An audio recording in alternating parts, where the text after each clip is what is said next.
السلام علیکم ورحمۃ اللہ وبرکاتہ۔ جی ناظرین، ایک بار پھر میں آپ حضرات کے سامنے حاضر ہوا ہوں۔ آپ کا خیر مقدم ہے التکبیر یوٹیوب چینل پر۔ اسرائیل اور فلسطین کا جو مسئلہ چل رہا ہے، اسرائیل ظلم کے پہاڑ توڑ رہا ہے فلسطین کے نہتے مسلمانوں پر، معصوم بچوں پر، عورتوں پر، ہر طرح سے کمزوروں پر ظلم اور بربریت کا مظاہرہ کر رہا ہے۔ پوری دنیا سو نہیں رہی ہے، پوری دنیا دیکھ رہی ہے کہ اسرائیل کیا گل کھلا رہا ہے۔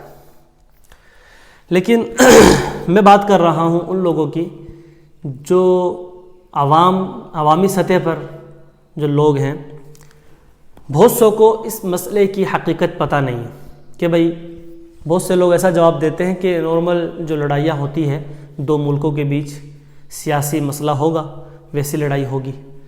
تو بس آپ کو آج میں یہی بتا دینا چاہتا ہوں کہ یہ نارمل کوئی لڑائی نہیں ہے، یہ بہت پرانی لڑائی ہے، یہ بہت پرانی جنگ ہے مسلمانوں کی اور یہودیوں کی۔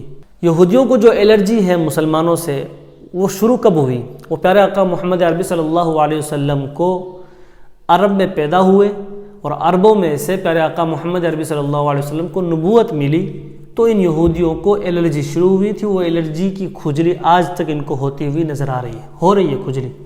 بس ان کو یہی برداشت نہیں ہے کہ نبی ہم میں آیا کرتے تھے، نبی کے حقدار ہم ہیں، ان عربوں میں کیسے نبی آ گیا؟ یہ الرجی ہے ان کو، یہ اس وقت سے لڑائی ہے۔ لیکن مسئلہ فلسطین جو ہے وہ میں آپ کو بتا دوں کہ فلسطین کا جو خطہ ہے، سرزمین ہے، یہ شروع سے مسلمانوں کی آبادی رہی ہے، مسلمانوں کی ملکیت رہی ہے، مسلمانوں کا قبضہ رہا، اسلامی حکومتیں رہی۔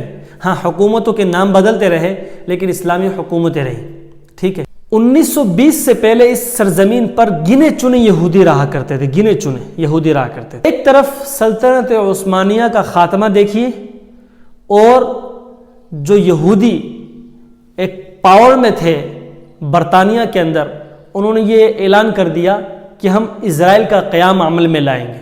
کہاں پر؟ خطہ فلسطین پر۔ تو 1920 سے لے کر 1940 تک بڑی تعداد میں یہودی خطہ فلسطین کی طرف ہجرت کرنے لگے، اور گنے چنے لوگ تھے، اس کے بجائے وہ لوگ ہزاروں کی تعداد میں، لاکھوں کی تعداد میں خطہ فلسطین میں آ کے بس گئے۔ اس کے بعد اچانک ایک طرف سلطنت عثمانیہ کا خاتمہ دیکھیے، اور دوسری طرف انہوں نے اسرائیل کا قیام عمل میں لے آئے۔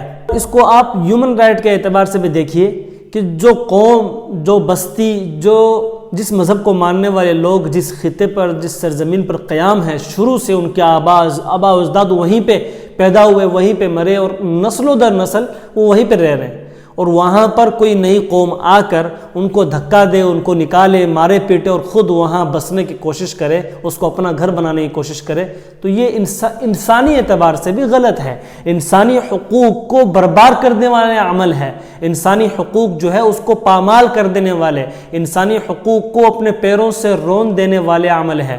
کہاں گئی وہ ہیومن رائٹ کے اعتبار سے جو بولنے والی بڑی بڑی تنظیمیں ہیں؟ وہ کہاں ہیں اس وقت؟ کیوں نہیں بولتی ہیں؟ ان کو نہیں دکھتا کہ انسانیت کو زندہ درگور کیا جا رہا ہے، انسانیت کا نام ختم کیا جا رہا ہے؟ ان کو نظر نہیں آتا؟ تو میرے بھائیوں، اس مسئلے کو ہم سنجیدگی سے لیں اور اس کو اچھی طرح سمجھیں، اور اس تعلق سے اور جو بھی معلومات ہے، جو بھی باتیں ہیں، ان کو انشاءاللہ ہم آپ کے سامنے وقتاً فوقتاً آگے شیئر کرتے رہیں گے۔ اور خطہ فلسطین جو ہے اس کی تاریخی اعتبار سے جو پس منظر ہے، اس کا بیک گراؤنڈ ہے، وہ بھی انشاءاللہ ویکلی ہم آپ کے سامنے بیان کریں گے، اور اسرائیل جو ہے کس کے سہارے اور کس کی مدد سے سارے کام کر رہا ہے، وہ بھی انشاءاللہ ہم آپ کو بتاتے جائیں گے۔ لیکن کچھ عمل ایسے ہوتے ہیں جس کی وجہ سے ہم خوش تو ہوتے ہیں لیکن وہ مشکوک ہے۔ جیسے کچھ دنوں پہلے حماس نامی ایک تنظیم ہے، اس نے اسرائیل کے اوپر حملہ کیا، تو مسلمان بڑے خوش ہوئے، اور اس بمباری کو دیکھ کر، اور جو میزائل جا رہے تھے ان کو دیکھ کر مسلمان بڑے خوش ہو رہے تھے، مسلمان اس ویڈیو کو شیئر کرتے ہوئے پھولے نہیں سما رہے تھے۔ لیکن بھائیوں، تحقیق سے بات معلوم ہو رہی ہے کہ حماس جو تنظیم ہے یہ خود مشکوک ہے، یہ خود گیروں کے ہاتھوں بک چکی ہے، گیروں کے ہاتھوں بک چکی ہے۔ اگر حماس جیت بھی جاتی ہے، حماس کے ہاتھوں میں مسجد اقصی آ بھی جاتی ہے تو وہ مسلمانوں کے ہاتھ میں نہیں ہوگی، جس کے ہاتھ میں حماس ہے ان کے ہاتھوں میں چلا جائے گا پورا ملک اور پوری سرزمین۔ ہاں یہ بات کتنی سچ ہے کہ حماس گیروں کے ہاتھوں میں بکی ہوئی ہے، اس کے تعلق سے بھی تحقیق چل رہی ہے، کوئی صحیح رپورٹ اور صحیح بات کوئی آ جائے، کیونکہ مشکوک اس لیے بتا رہا ہوں، پکی ٹھکی بات اس لیے میں نہیں کہہ رہا ہوں کہ یہ مشکوک، یہ مطلب گیروں کے ہاتھوں میں، مشکوک لفظ میں نے یوز کیا کہ سارے ایسے وجوہات اور سبب پائے گئے کہ یہ مشکوک ہے، یہ گیروں کے ہاتھوں میں ہے، لیکن قرضاوی صاحب، یوسف القرضاوی دامت برکاتہم، ایک بہت بڑی شخصیت، بہت بڑے عالم ہیں، وہ ان کے سپورٹ میں بول رہے ہیں حماس کے، تو تھوڑا سا انسان کو سوچنا پڑتا ہے کہ حماس کے بارے میں جو یوسف القرضاوی صاحب جو ہے وہ پوزیٹیو تھنکنگ رکھتے ہیں، تو کیا ہم حماس کو مشکوک نہیں کہہ سکتے؟ اس لیے تھوڑا سا اپنے قدموں کو واپس لینا پڑتا ہے۔ انشاءاللہ کوئی آگے جو بھی اپڈیٹ ہوگی اس کو ہم آپ کے سامنے بیان کرتے رہیں گے، بتاتے رہیں گے، آپ ہم سے جڑے رہیں انشاءاللہ۔ اب اجازت چاہتے ہیں، السلام علیکم ورحمۃ اللہ وبرکاتہ۔